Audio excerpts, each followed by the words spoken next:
my beloved Boss Mike Cervera.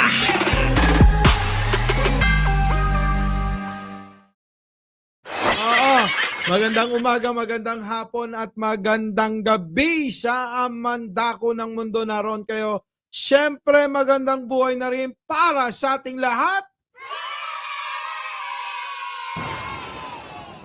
Ito na si Eng-Eng, ang tagahalo ng kawa ni Simatar. Naloko na. Baka naman hindi nyo pa naabutan. Sino ang nakaabot nun? Oo. Pasok! Yung presidente niyo bangag. Oh! Alam ni Senator Amy Marcos yan, Amy, magsalita ka na. Ay, may magsalita ka na! Naloko na. Galit na galit na, oh. Alam niyo ako bakit galit na to? Desperado na to, ha? Paring Jeffrey Yara. Oy, ano lang Naloko na. tampo-tampo? Oo, ha? Oh, para harapin niya ang mga kaso niya sa Pinas. Sabi dito. Ano pa? Marlica, banatan mo nga. Banatan mo na si Manang Amy. Sige, payag na ako. Yung presidente niyo bangag. Alam ni Senator Amy Marcos yan, Amy, magsalita ka na. Wala siyang alam. Sa totoo lang, wala. Naloko Mamaya, ha? Yung presidente niyo bangag. Alam ni Senator Amy Marcos yan, Amy, magsalita ka na. Dahil alam ng mga magulang mo, pamilya niyo, binudol niyo ang bayan na bata pa lang si Marcos Jr. ay bangag-bangag na siya. Eh, gago ka pala eh. Naloko na. Eh, ba't todo suporta mo, todo tanggol mo? Kung bata pa lang, alam mo na palang ganon. Naloko na. Kita niyo ito. Si Eng-Eng kasi. Naiinis ako dito kay Eng-Eng, ha. Alam niyo, mga kababayan, kung alam mo na pala na ganyan ang Pangulong Bongbong Marcos nung bata pa, eh bakit sinuportahan mo? Bakit halos itaya ang buhay mo? Para ano, ha? Para magkukudak ka ng kukudak ka dyan, di ba? Naloko na. Alam mo, minsan naniniwala ko, hindi ka naman bangag. O tulad na sinasabi dito, hindi ako aayon na ikay bangag. Pero mukhang naniniwala ako na kailangan mong pumasok sa mental hospital. Kasama ni Ninyo. Di ba? Easy, Boss Mike, easy. Easy lang. Inom tubig, Boss Mike. Anino, ka magulo dyan. Mamaya, meron pa sasabihin dito, ha? Abangan nyo yung sasabihin na anino. Naku, Diyos ko po. Anyway, mga boss, hindi naman to, bangag. Hindi naman umiinom to, lasinggera. Pero mga boss, ako naniniwala dito, may tama na ulo nito. Malaki na sapak sa ulo niyan, ha? Ni Maharlika. Diba? Agbagtit. Pudno, agbagtit. Ah? Oh, eto na. Pasok. Hindi ko nga alam, di ba? Bakit kinaray-karay mo pag ginawa mo pang presidente yan? Ay, Hoy! Ano ginawa? Si Manang Amy gumawa ng... Lako! Chismis yan! Kinarinig ninyo? Kung hindi ba naman... baliw talaga to? Si Manang Amy ang gumawang... gumawa daw kay Pangulong Bongbong Marcos para maging presidente? Maharlika, ha? Kung ano-ano na sinasabi mo. Narinig nyo?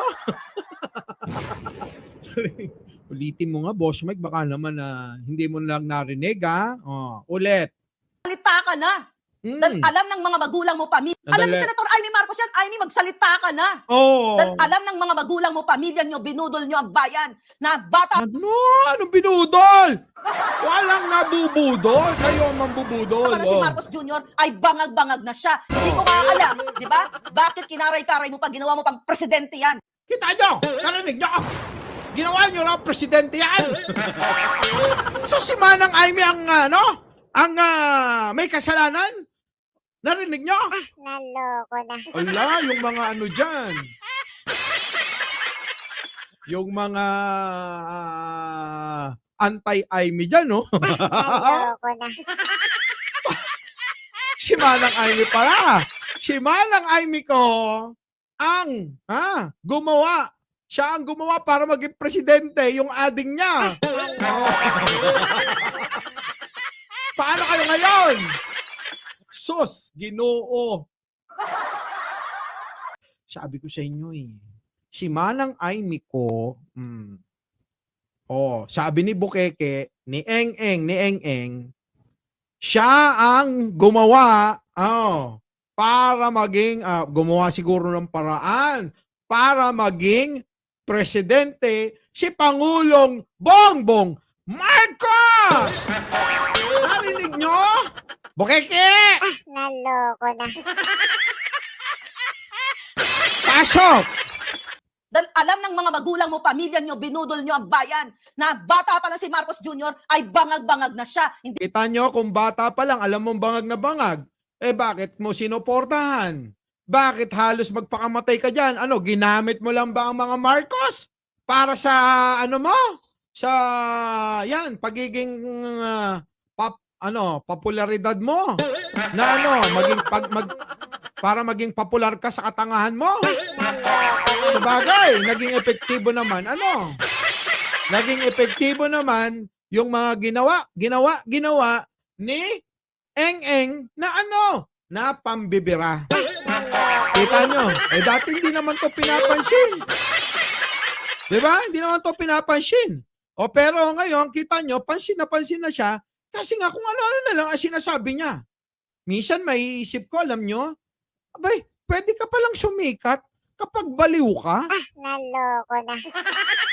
Diba? Pwede palang sumikat pag baliw ka eh. di ba? Bakit kinaray-karay mo pag ginawa mo pang presidente yan? I mean, pinartner mo Ano sabi mo? Ulitin mo nga. na bata pa lang si Marcos Jr. ay bangag-bangag na siya. Hindi ko nga alam, di ba? Bakit kinaray-karay mo pag ginawa mo pang presidente yan? Naloko Oo nga. na. Nasaan na yung mga basher natin? Basher ni Manang Aimee ko. Naloko na. Nasaan kayo? Yung mga marit pare ko na basher ni Abraham George, Naloko na. Sino gumawang presidente? Yayaning, Bruce Palafox, Wela ni Labina, Besilda Sinesa, Evelyn Borromeo, at syempre nandiyan dyan na rin si Lexter Antinor, BMB, Lydia Manuel. Sino ngayon? Sino ngayon? Naloko na. Si Manang Aimee palang gumawa ng paraan para maging presidente si Pangulong Bongbong Marcos. Mike Cervera po, laging nagpapaalalang mahalin natin ang ating kapwa, ipagdasal po natin lagi ang ating bansa. Magandang umaga, magandang hapon at magandang gabi sa mandako ng mundo. Naroon kayo syempre, magandang buhay na rin para sa ating lahat. Maraming salamat po. Our beloved Boss Mike.